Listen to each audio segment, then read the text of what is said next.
పరిణయం 48th chapter. అమూల్య కామ్గా కూర్చుని తింటుంది.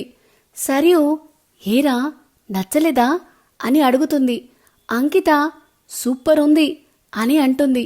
సరియు నువ్వు కాదురా అమూల్యని చెప్పనివ్వు అని అంటుంది.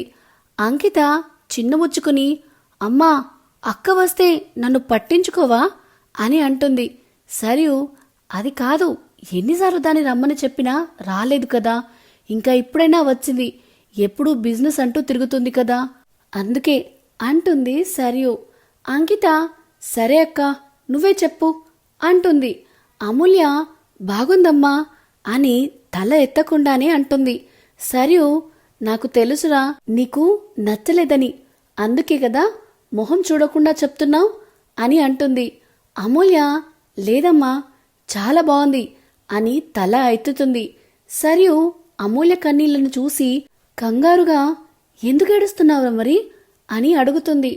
అమూల్య ఏం లేదమ్మా, 2.5 yearsగా ఒంటరిగా ఉన్నా కదా, ఎవరూ లేకుండా అది అలవాటైపోయింది. ఇప్పుడు ఇలా ప్రేమ చూపిస్తుంటే నా మనసు సంతోషంతో ఉంది అంతే. ఇవి హ్యాపీనెస్కి ఇలా ఆనంద బాష్పాల్లా వస్తున్నాయి అంటుంది. సరియు తనని హక్ చేసుకుని రావచ్చు కదా మరి పిలిచినప్పుడు అని అంటుంది. అమూల్య కుదరలేదమ్మా అని అంటుంది. సరియుకి ఆ క్షణం తనకి స్కూల్ పిల్లలు తినడానికి టైం కుదరలేదమ్మా అని చెప్పే సాకు గుర్తు వచ్చి అలాంటి మూమెంట్స్ తనకి లేవు అని బాధపడినా సర్దుకుంటూ నాకు చెప్తే నేను వచ్చేదాన్ని కదా, ఇక నుంచి నువ్వు ఒంటరిగా ఫీల్ అవ్వద్దు సరేనా అంటుంది సరియు.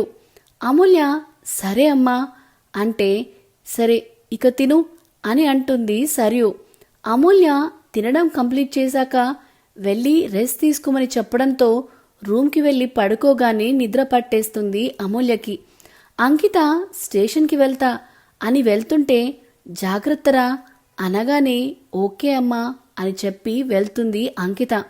ఇంకోవైపు ఆర్యన్ కాలు కాలిన పిల్లిలా తిరుగుతుంటే ఆ ఏరియాలోనే అండర్ కవర్లో పనిచేస్తున్న కౌశల్ ఏరా నానా ఎవరికోసం వెయిటింగ్ అని అడుగుతాడు. ఆర్యన్ అమూల్య కోసం రా అని ఫోన్ మాట్లాడుతున్నట్టుగా యాక్టింగ్ చేస్తూ ఉంటాడు. కౌశల్ అవునా ఒకసారి టైం చూడు అని అడుగుతాడు. ఆర్యన్ టైం చూసి 11 అవుతుంది, అయినా ఇదింకా రాలేదేంట్రా అని అంటాడు. కౌశల్ రేయ్ అమూల్యకి మీ అత్త అమ్మవుతుందిరా, ఫస్ట్ వాళ్ళ ఇంటికే వెళ్ళుంటారు అని అంటాడు. ఆర్యన్ కరెక్టే కానీ అమూల్యకి నిజం తెలియదు కదా అని అంటాడు. కౌశల్ తెలిసినా తెలియకున్నా మీ అత్త ఆగట్లేదు కదా, బాగా కలిపేసుకున్నారు అని అంటాడు. ఆర్యన్ నిజమే ఈ పాయింటే తట్టలేదు అని అంటాడు. కౌశల్ నీకెలా తడుతుందిరా, పీకలలోతూ ప్రేమలో మునిగావుగా అంటూ ఉంటాడు.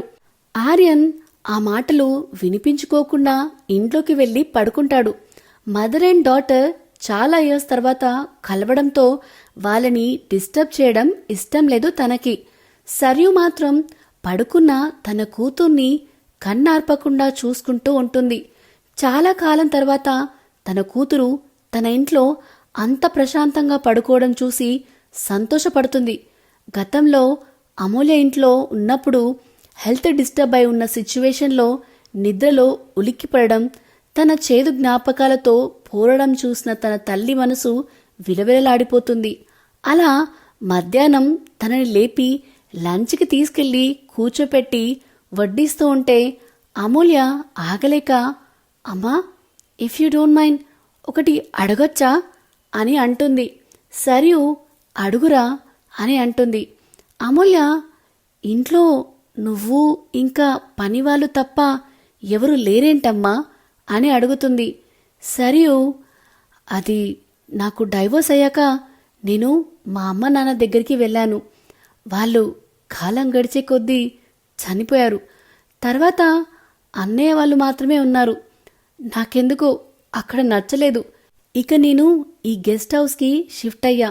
అన్నయ్య ఎంత బ్రతిమిలాడినా వినలేదు. దానికి కారణం అక్కడ ఉండే కొద్దీ నేను కోల్పోయిన నా అందమైన కుటుంబం గుర్తు వస్తుంది అని.